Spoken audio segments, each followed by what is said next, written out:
Welcome to Kenton's videos. Enjoy the video. You start by signing into Xcode with your Apple ID so Xcode can access certificates and profiles. Open Xcode, choose Xcode right arrow settings right arrow accounts, then click the plus button and select Apple ID. Enter credentials and complete two-factor authentication when prompted. This links Xcode to your developer identity. Once done, Xcode will fetch available teams and memberships. Make sure you select the correct team.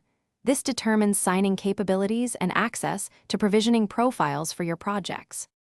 Now you connect a specific project to your developer account and manage signing. In your project navigator, choose the target, open the General tab, and pick the team from the Signing section. If you choose Automatically Manage Signing, Xcode creates certificates and provisioning profiles for you. This simplifies development and device testing.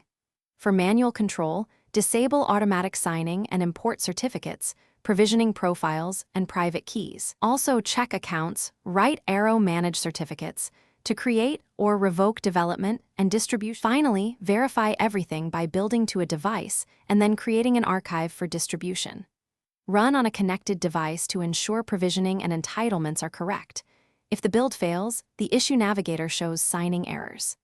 To deliver to Test Flight or the App Store, choose Product Right Arrow Archive, then use the organizer to validate and upload.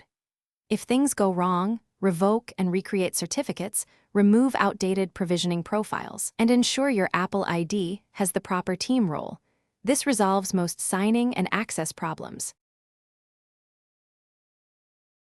Thanks for watching. Consider subscribing if we helped you.